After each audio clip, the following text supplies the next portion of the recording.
Hello everyone, this is Darko 2012. I'm reading a Wall Street Journal article titled Insurgents Hack U.S. Drones. $26 software is used to breach key weapons in Iraq. Iranian backing suspected. I'm not going to read the entire article. You can turn on the volume and read it yourself if you want. I'm just going to read some key points. Washington. Militants in Iraq have used $26 off-the-shelf software to intercept live video feeds from the U.S. Predator drones, potentially providing them with information that they need to evade or monitor U.S. military operations. Senior defense and intelligence officers said Iranian-backed insurgents intercepted the video feeds by taking advantage of an unprotected communications leak in some of the remotely flown plane systems.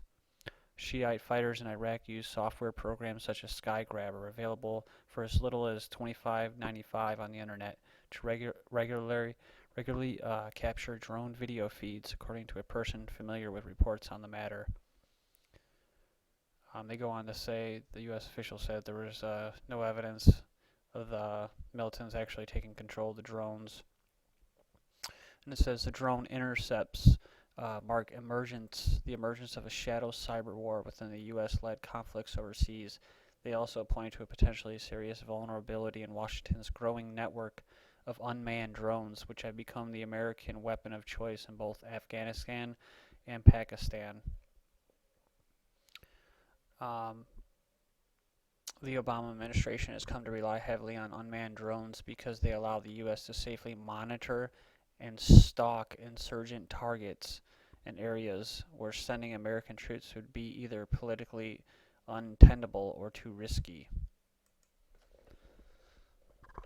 Which I don't know how true that statement really is, because like I said on most other videos, the drones are they're still killing innocent women and children, and I don't think that's really politically correct either. Says the stolen video feeds also indicate that the U.S. adversaries continue to find simple ways of counteracting sophisticated American military technologies. But it has the U.S. flag on there, but it's not really American. I mean, it's just the military-industrial complex. That's what it is. It's just under the U.S. flag and paid for by U.S. tax dollars. But I'm sure England and Russia and China have their own drone aircrafts. Maybe not as sophisticated as ours, but it's not really like they're ours. It's not like the American people really have any control over the drones. It's the military-industrial complex, and they are the ones that have control over them, and they'll use them on the American people as well. So when I read something like this story, it's kind of good news. And maybe back in World War II when everything was black and white, this story would be black and white, but it's not.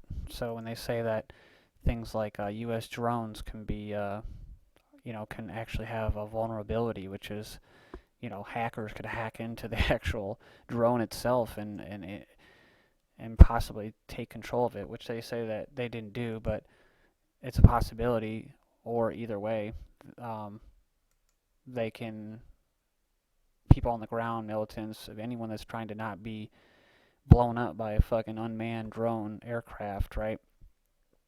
Innocent civilians, whatever. If they could at least find out where these things are, what routes they're running, what areas are surveilled by these drones.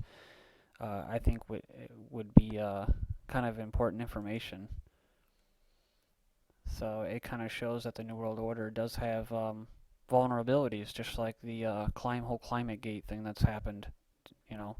They said it was due to a hacker, but I've also heard that it was actually someone that worked in East Anglia that leaked the information. So either way, there are good hackers out there, and I salute them for doing what they do. And I think this article is kind of good news for those who know about the military-industrial complex, are aware of the New World Order and all their little tools. And if anyone who's listening to this or reading this has ever heard Donald Rumsfeld talk about the new type of warfare, then they know what I'm talking about. As far as the goal of the New World Order military-industrial complex is to have kind of like a skeleton army, wherein it's very small but very connected. Whereas before, troops they wouldn't be in contact, they wouldn't be able to communicate with each other that well. Now you could have very small cells, groups of troops, um, units that they're all wired in with each other, with satellites, with different um,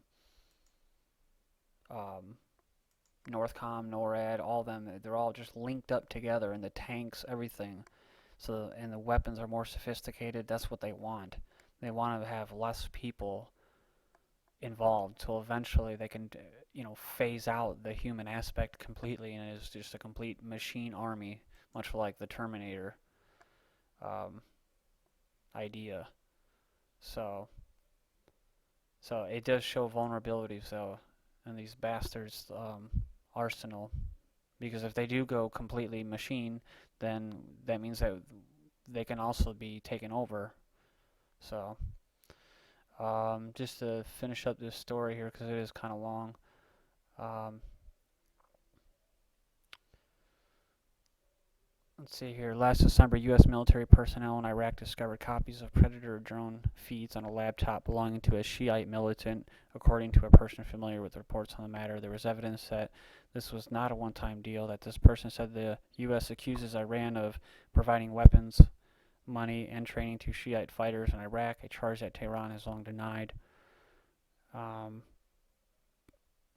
Oh, here we go. The militants use programs such as Skygrabber from Russian company Sky Software. And one of the developers said that he was unaware that the software could be used to intercept drone feeds. It was developed to intercept music, photos, video programs, and other content. Let's see here.